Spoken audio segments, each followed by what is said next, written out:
All right, guys. I'll have to figure out how to turn off that annoying Discord sound when everyone enters or exits this channel. But anyway, we'll just ignore it. All right, so let's talk about Fibonacci. So really what I start on is I kind of look at a naked chart to look at what we are really shaping up for. I'm going to use NQ because that's pretty much what we trade mostly in the chat room, and it's pretty much what a lot of folks have been gravitating towards, and it's the NASDAQ index, so makes sense. But so what I do first is I hide all my drawings, kind of get a clean look at the chart, and I just kind of look at what the trend is. Okay, so we're obviously in an uptrend, starting from last December 2022 or wherever this is. Had a consolidation period and then another uptrend. So I look for key pivot lows like this one, or this one, whichever one is more significant. We'll have to look at it. Part of Fibs is kind of just making the Fibonacci levels fit what's in the data that you already have, and I'll talk about that in just a second. So here we have some key pivot areas, and then we have this local high here, right? So that's most important in Fibonacci. From there, I look at so there's many different levels to Fibs. This is obviously, you can look at a daily level, and then for day trading, usually I start off at the hourly level. So let me bring back my notes here. So this is the Fibonacci that I've been posting in the chat for the better part of 2 weeks now, since I guess this is January 23rd. And might look like there's a lot going on, but it's just Fibonacci levels. That's pretty much it. So the way you do Fibonacci is when I click on this tool here, it says Fib retracement. What you do is you click on a local high or low. So in this case, I have it anchored here, and then you move it out, and then this is the local low. But I had created this Fibonacci range back when this was the local low, and I've modified this Fibonacci, when this was the low, when this was the low, when this was low, and then I've it's worked for that range that we've traded in, but obviously as the range has expanded, I've expanded it as well. But you'll notice that this is the range that I've expanded it to. So 0 means the low and 1 means the high. Here, let me make that font a little bigger for you guys. Might be easier to see. Everyone can see the screen share all right? I'm assuming I've been talking this whole time. I'm not. I'm showing my screen. I'll just take that as a yes. Yes, they can see. Okay, you're watching along? That's Mrs. Burgundy in the back, by the way. So we got our local high here, and then you'll see that this is our 0 point, our low. Why did I keep that as our low is because I found that the data was nicely consolidating in this range from this high to here. And then the area that was under this low here, where is the 0? Here it is. So the area that was under this 0, we had quickly come back and reclaimed. So to me, it seemed more like a fake out. And you can kind of see that on the daily chart if I show that here. Like this on the daily chart, this is a fake out. This is not. So to me, I'm largely ignoring these candles when I'm charting this price action, especially for Fibonacci sequences. So for that reason, I utilize this box as my reference range, if that makes sense. And you'll see that when I chart Fibonacci's, I do 0 to 1. And so 0 is here and 1 is here in this black box. And what I'll do is I'll create negative values, so negative 0.236, 382.5, minus 618, and so on and so forth, right? So you can see if we go down to, like, say, the 15-minute chart. Oh, I hid this for the intraday. Hold on. So a neat thing about TradingView is that you can hide some of your indicators on certain levels. So I have it hidden on minutes. Like I can hide it on days, weeks, or hours, minutes. So if I check this minutes, then I click OK and then go to 15-minute, and then it's still there. Okay, so you can see that the price respected these levels as it retraced back down. And then you saw this 0 point. Like, what happened when we reclaimed this 0 point? There was a big move back into this range, right? Another time I'll talk about fair value, which is interesting because this is like the box of fair value. There's a lot of price action traded here, and then we accelerated through this range and went right back to the top of the range. I've mentioned that in chat before, but that's a topic for another supply and demand webinar that we'll do in the future. But a very interesting concept of fair value here. We just saw this fake out and then right back into the range and right to the top. So this is one example of Fibonacci's. So really the key takeaway I'm going to note here is that you set a high point, you set a low point.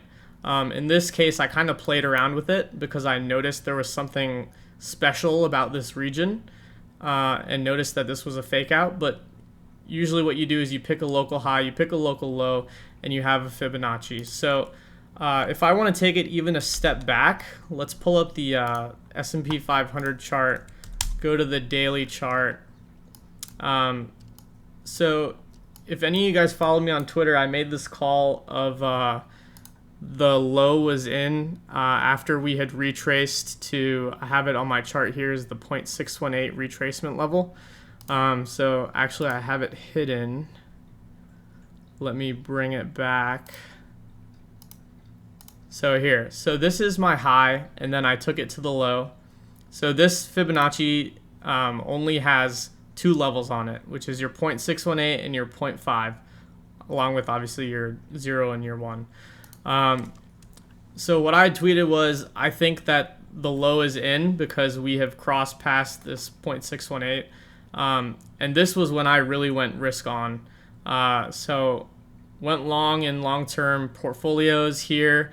And then I said I'd be looking for this range here to hold on a back test. So in October, had posted that, you know, this 0.5 was holding and it was a good spot to go long. And I mean, that's like, you couldn't have asked for a more beautiful retracement, right?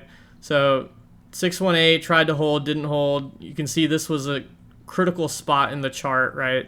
We had an area of consolidation ripped up, and then we had a retrace. This produced a nice bounce. I mean, this is what, oh no, that's wrong.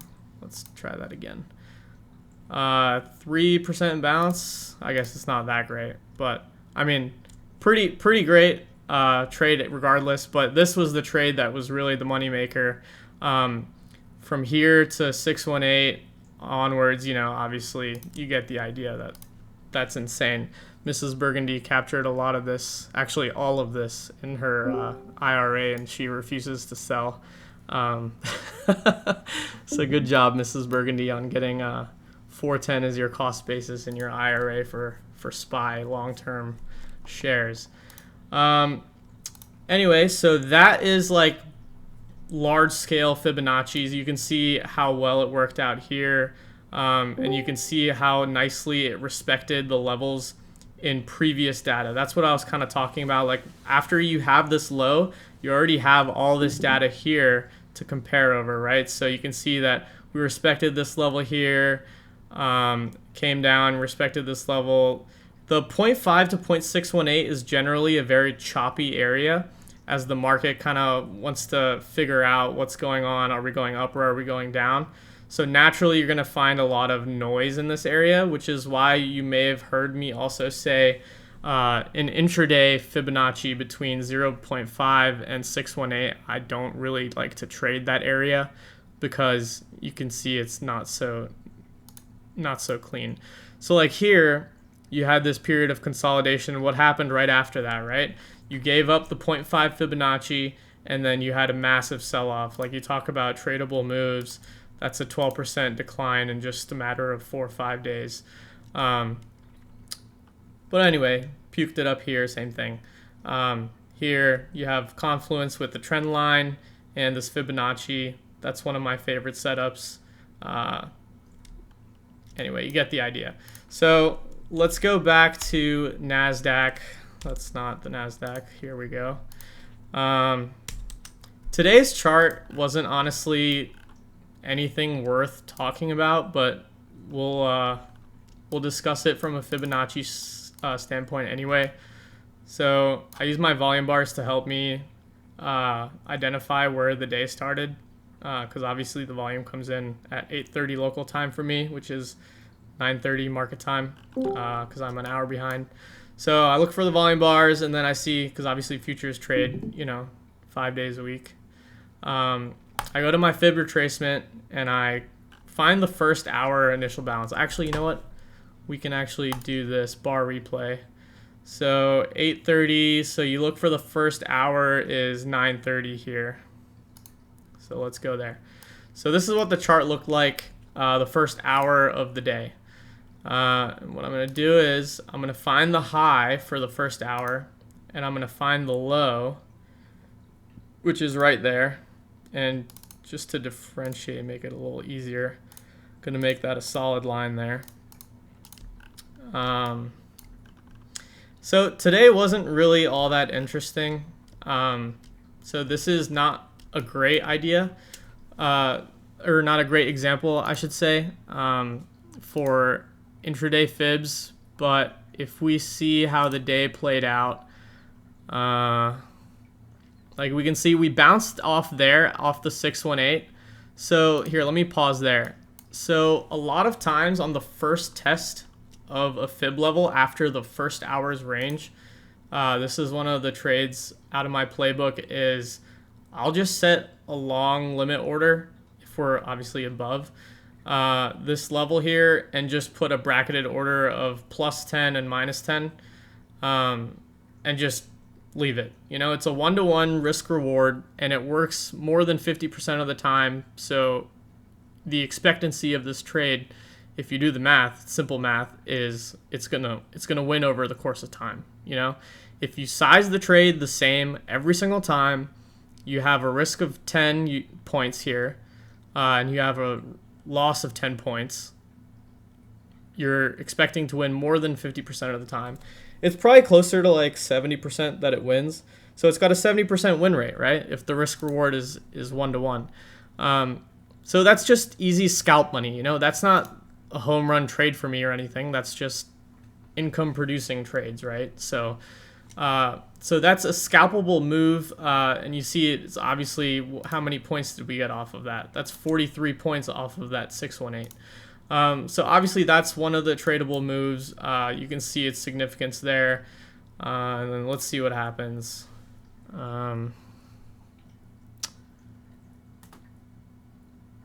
Yeah, so this area here I had talked about was choppy.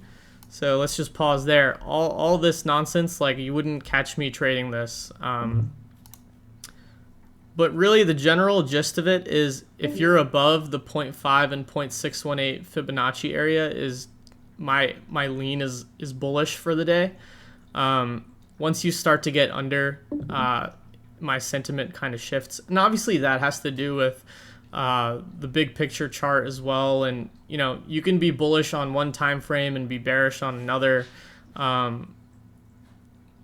talks about the big picture charts, right? I talk about the minute charts, right? So I'm trading off of the 1 minute and 5 minute charts for most of my day. But and this is kind of a question that someone had asked me earlier, is how do I do my morning prep for NASDAQ futures? And it's first starting off at the big picture and then diving in and drilling down to the intraday levels, seeing, like I had talked about, are we in an uptrend? What's the local situation? What's the context of the price action that we're in? Where's the closest demand? Are we closer to demand or supply?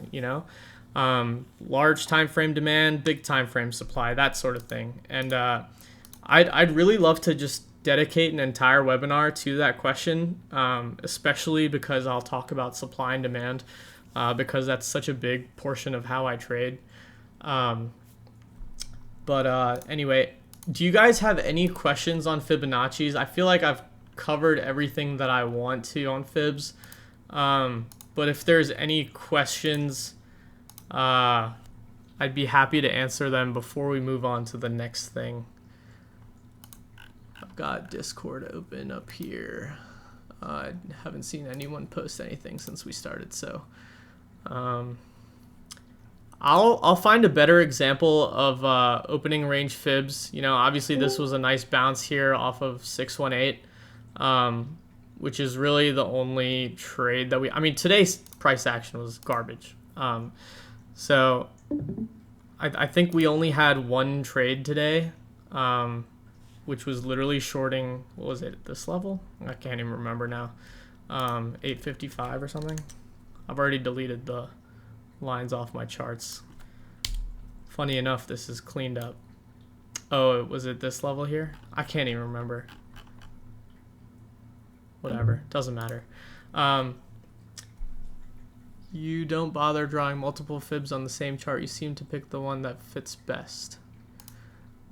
Let me try and understand that question. So I do. So it kind of goes back to this chart here. Let me delete this fib real quick. Yes and no. I think I agree with your question that I picked the one that fits best. So, well, let me answer your first question. So I do draw multiple fibs on the same chart. So this fib is the large time frame fib, right? I've seen people making it from multiple lows to the same high, if that makes sense. Yeah, if you do this with multiple charts, then you're just adding so much stuff to your charts. Like what? Then it just becomes confusing, if it works for you, like it works for you, but like these are enough levels to trade off of, and really like this, I don't trade off of all these levels. Like really the only levels I pay attention to are these right here. And that's a lot of levels, but like in this kind of range, if you're scalping or trading off of a 1 minute chart, it's extremely lucrative to have these levels, right? I think these are enough. These give me a general context of what kind of range we're in. Oh, and one thing I forgot to mention was that our high that we printed, our 885 level, is where we. Hold on. That's what happened. I never exited bar replay. So we were looking at old data. Sorry about that. So yeah, that was our high of the day, which is our 1.236 fib. Sorry, I got a little distracted there.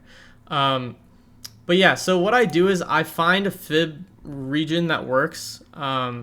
So like you said, I seem to pick the one that fits best. So this range here, it fit my narrative that I had kind of talked about with the cluster here and then the fake out and then right back up. So I kept that range and those levels were respected pretty well. Like you can see how, like I talked about, right, how choppy the price action is between the 0.5 and 0.618 fib. Look at that. Like this is typical characteristics of that fib level. Here, like you see indecision, rejection, another choppy range. So for me, this fit my narrative of, if I had moved this, I have this locked, another feature on TradingView that's nice. So if I try and click around this stuff, I can't move it. So here I click this, unlock it.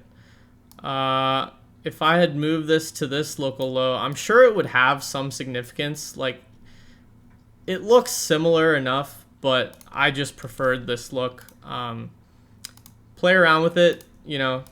Now you know how fibs are drawn, you know, local highs to local lows. Some people do it the opposite way. They draw here and start there.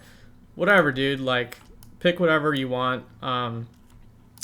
Just play around with it and, you know, get your reps in and see how price action revolves around the levels that you draw up, and just kind of take it from there. Obviously, I'll be in chat, you know, giving the play-by-play of price action as it unfolds.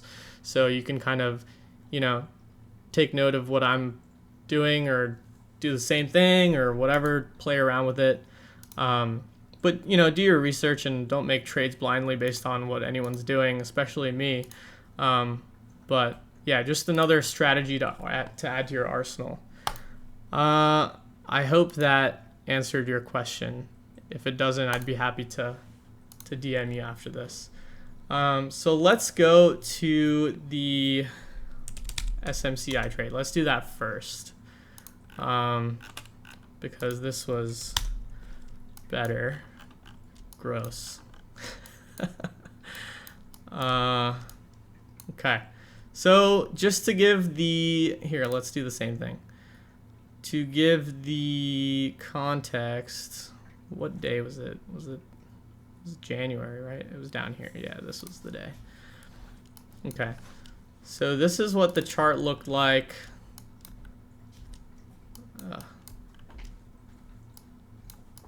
This is what the chart looked like.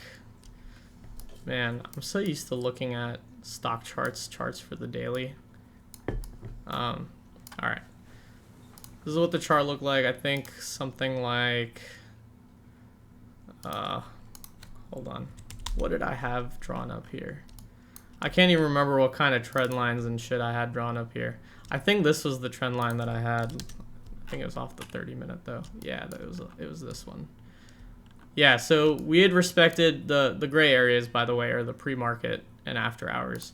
So we'd respected this trend line here, and then we'd gone under, and here in this region, I had actually significantly reduced my position size, because I did see that this 300 psych level, 298 or whatever you want to call it, you can see what kind of reactions it's produced here, you know, significant level.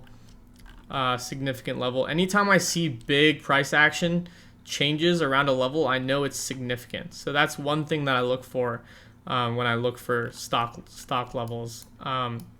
So I saw that price action was approaching this level, and I was like, okay, maybe I'll have a chance to kind of reload here. So I lightened up a lot on my swing. I was like 1/10 the size I was up here, because from here, you know, the price action was consolidating nice high and tight in a flag, kind of. Where is my trend line? Whatever, I'll just use this. Oh, that's the wrong way.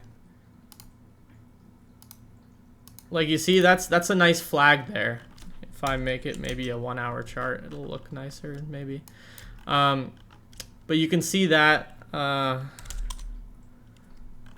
what a nice high and tight flag. This was such a beautiful chart before they kind of, I'm not gonna lie, I was pretty disappointed here. They kind of fucked it up, and then it turned out that this was more of a fake out, and it shook people, including me, out of this trade, and it was showing all sorts of relative weakness compared to AMD, Nvidia, and I was like, well, why is my stock not, you know, ripping face? But anyway, so I'd been stalking the setup for that reason up to this point, and then here, that was the narrative at that point. So this was the after hours. They had announced a revised guidance, is what it was, and that came before their earnings call. So obviously very bullish. The market ate that up, and then this is what time? This is 8:30, right before market open, 8:25. So I'm in Austin, so that's 5 minutes before the market opens. So this is a very clearly defined range here. Let's just do this. for pre-market action. Usually I don't pay as much attention to after hours, so this is kind of like I don't pay attention to this.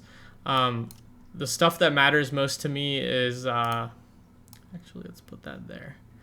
The pre-market high, pre-market low, and I'll refer to this trade as the orb, the opening range break.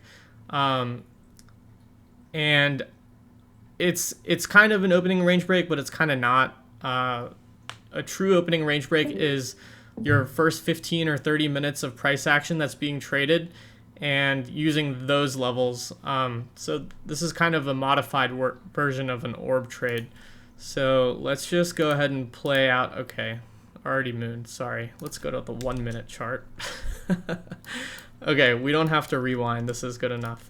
So what happened here was we dipped just under our pre-market range and faked it out and reclaimed. So here I had added on this reclaim of this opening range low. Well, pre-market low, I should really call it. So for me, for these really strong gappers, so how much did we gap here?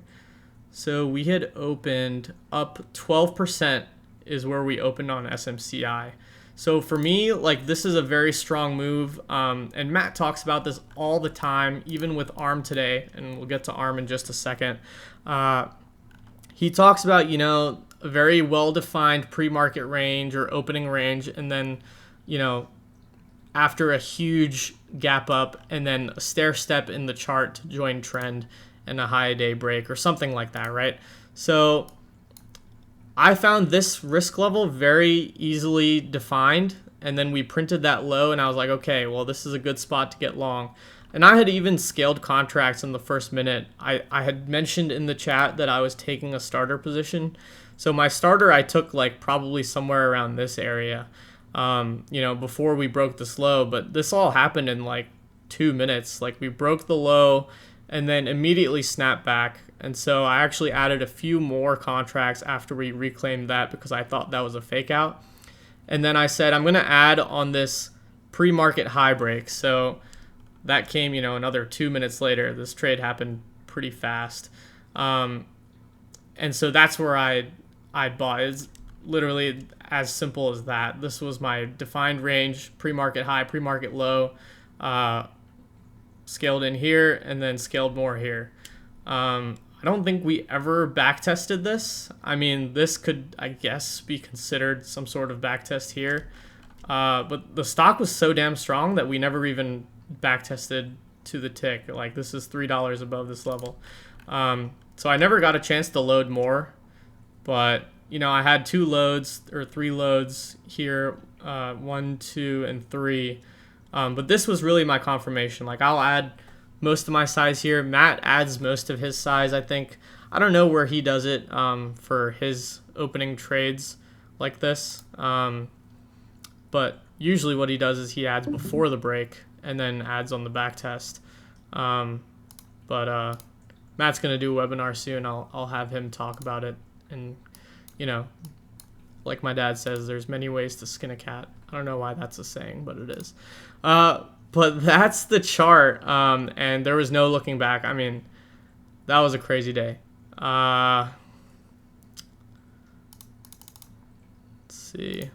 10x is the fastest we can go. There's nothing really to talk about SMCI anymore here because, I mean, you guys have seen the chart. Absolutely insane. Like, let's look at the 30-minute after those drawings. Yeah, this is what the 30-minute looked like before, broke down, and then just fucking, oh my god. Gross. Well, that's a big picture chart for you. Anyway, on to the next one. ARM. Okay, so let's go to the daily. So this is what the chart looked like. Let's just go straight to the pre-market action.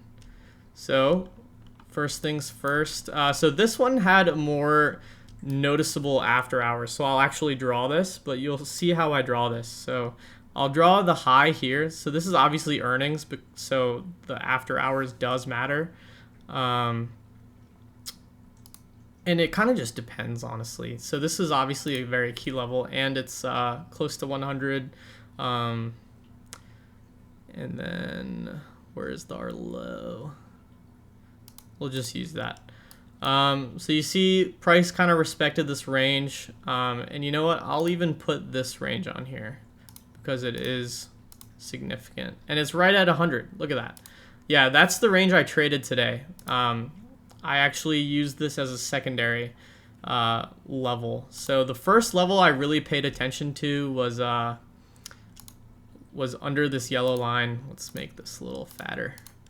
So what happened was we had this key defined, nicely defined range, our high here. You get the idea. Don't need to explain all that. So we opened here and we went to the bottom of the range right off of the open. We weren't afforded a dip, but the dip was relative to this, local high. We were what? $13.50 off of that after hours high, even more than that actually. Yeah, $13. Okay. Off of that local high. And then, so my plan was scale in just like SMCI, scale a starter as soon as we open. This one had even better risk reward because this would have been my risk, 92.2, this low level. If we had gotten down here, I would have added more. And if we would have, kept going, I would have cut the position. But so I added my starter here today. And then I think in the chat I had mentioned I was looking for this 100 level breaks. 100, obviously the psych level, nice round number. And it was, relevant in pre-market. Added over this, and then I actually sold half my position here at this level 108. What I could have done is kind of waited for this back test and loaded more, but I didn't. So in hindsight, what I would have done is I still would have sold here. 100 to 108, that's $8 in an option. I actually took the 114 call, if you guys remember, which is just $2 out of the money for this target, 108, or no, that's bad math.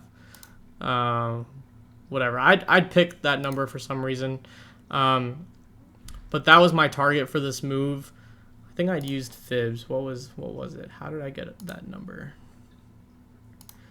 If I use this as the fib range. Yeah, so it was the 1.236. So another way to use fibs, look at that. So we have our clearly defined range. So I took over here. So I took this clearly defined range, and then the first target is 1.236, which is $113. So I use that as my first target on this scale, and you can kind of see how relevant the 50% and 0.618 is even for this range. It's pretty interesting. You see it's relevant here, relevant there, and then relevant here, back tested it, and then kept going. So yeah, so that's where I got the target of 113 for this. But I scaled out half here, and then what I should have done is added more on this back test, but I didn't. So good trade note there, and reflection is a nice spot would have been to add here. But then I noticed this construction, however you want to draw this trend line, was constructing nicely, and I took another roll up, but that roll up ended up failing. I think it was something like that. That's what it looked like. Yeah, nicely defined flag. So I took another call here. But yeah, so that was the opening range trade there. Is really what I wanted to talk about. But obviously, it's holding up around here. These are some key levels. This high here. So really, if it holds between this 108 100 level, who knows, maybe we can we can do something like this, like wedge into this level. you know, that could be a nice trade. But obviously, you know, it's fun to visualize these ideas, but we'll see as the price action develops, right? It's all about getting more data. Any questions on SMCI or the ARM trade up to this point here? Okay. All right, the next thing that we'll talk about is rolling contracts. So let's go to Carvana. We love this stock. So what we had initially done here on Carvana is played, well, I say we, but this is the way I was eyeing the chart, right? So a nice downtrend breakout on a fat candle, and that's something that's extremely notable. So we printed this candle, and this is where I took my initial position of calls on this 44.5 break, and then, you know, added more actually at this close because we closed so strong, and then added more yesterday. And so I was scaling into the, what was it? I think it was the 48, 49, and 50 calls is the way I was playing it. And these were the weeklies. So, I mean, originally it wasn't those. I think it was like the 40. I don't go too far out of the money. That's not really my style. I usually find a target. So if I'm playing this break, what I'll do is I'll find the last high. So in this case, this is 50. Let me, hold on. I don't have this favorited. 1 second. Oh.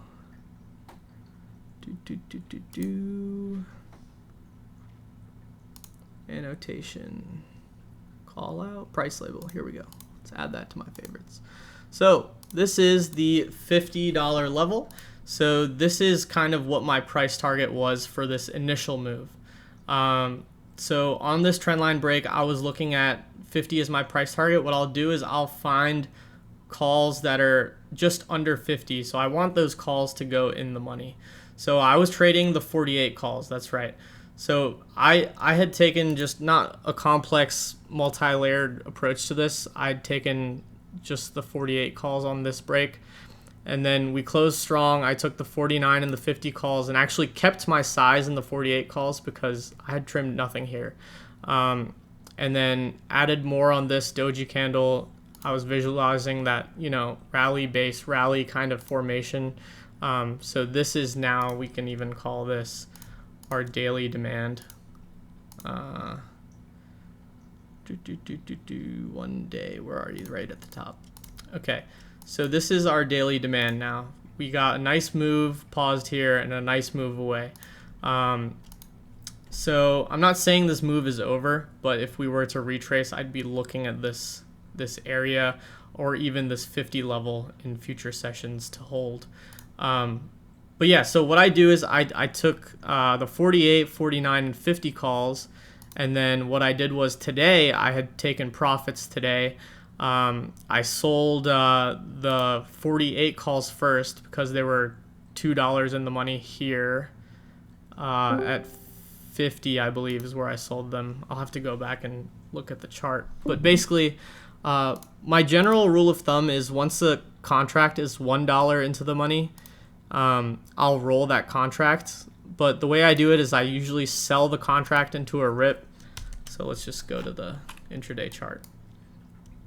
So what I'll do is, like here, I'll sell this contract into this rip if you see really, really strong candles. And I'll look for some sort of retracement or like a flag to form, and then I'll buy the next contract, right? So here we got up to 49.55. I had sold the 48 contracts. We were $1.50 in the money at this point. And then I can't remember where exactly, but it was somewhere in this this flag, pennant, whatever you want to call it, that I loaded the 51 calls for next week. So today was obviously Thursday. I didn't want to play the weeklies anymore because obviously that gives me only 1 day. expiry, and I already have weeklies and they're working, so I'm just going to manage those. I'm not going to open new ones. So what I do is I roll my contracts that are in the money. When I say roll, I sell them and then reload on a dip if I'm offered a dip. Sometimes in a really strong stock, I won't even bother waiting for a dip. What I'll do is I'll just sell and buy the new ones. I'll post how to do that in Thinkorswim. There's a really, really easy way to do it, and you do it in one transaction. But usually what I do is I do it in two, but it's, personal preference, right? So this way you can also trade around your core, right? You take profits and then you scale back in. It helps a little bit in managing the trade. So I took the 51 contracts because I already have the 49 and the 50 contracts, right? If you remember, I'm in the 48, 49, and 50 contracts. So I took the 51 contracts for next week. And then this kept on ripping. This went to 50. So I sold some here. I sold my 49 calls because they're $1.36 in the money. And then I got the 50. I think I kept with the 51, or I would have maybe rolled to the 52 contracts. I think I just stuck with the 51s today. And then just kind of let the trade work. And then we got all the way up to 52. So I sold the 50 contract. So I was completely out of my original position.